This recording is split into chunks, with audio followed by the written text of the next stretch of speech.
Ciao a tutti, oggi parliamo di una patologia che può capitare, meglio, più che patologia, di una situazione che può capitare, che è legata fondamentalmente alle unghie dei pollici, sia delle mani che dei piedi dei nostri cani e anche dei nostri gatti, soprattutto i gatti anziani, che è fondamentalmente quello diciamo dell'unghia incarnita, o meglio, dell'unghia che cresce talmente tanto e che poi ovviamente va a perforare il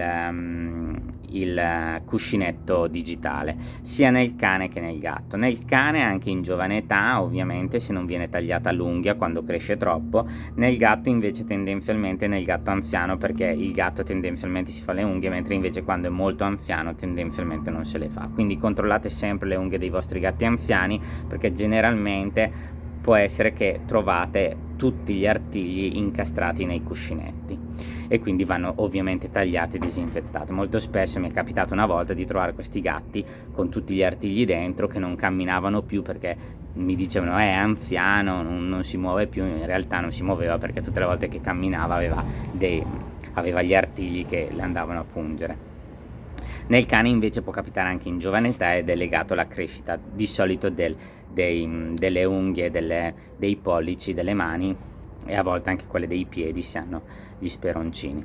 Fondamentalmente di solito è molto doloroso perché è proprio una perforazione del cuscinetto, quindi fondamentalmente dà dolore e chiaramente poi può dare infezione. Di solito quando vengono portati in visita clinica troviamo queste unghie che hanno perforato completamente il cuscinetto e quindi fondamentalmente il cane, quando gli prendi la zampa, è molto agitato perché chiaramente gli fa male. Poi ovviamente lo tagli ovviamente a metà, tra diciamo da dove vedi la vena a dove è entrato, tagli a metà e poi sfili la parte ovviamente che è entrata nel cuscinetto, e di solito c'è un bel buco perché purtroppo molto spesso il proprietario si accorge in ritardo di questa problematica. C'è proprio un bel buco con magari un po' di infezione. Di solito insomma la terapia è abbastanza semplice: si disinfetta poi il cuscinetto con dei disinfettanti di solito a base di clorexidina e fondamentalmente il problema poi si risolve. Ovviamente la prevenzione è quella di controllare sempre le unghie del proprio cane,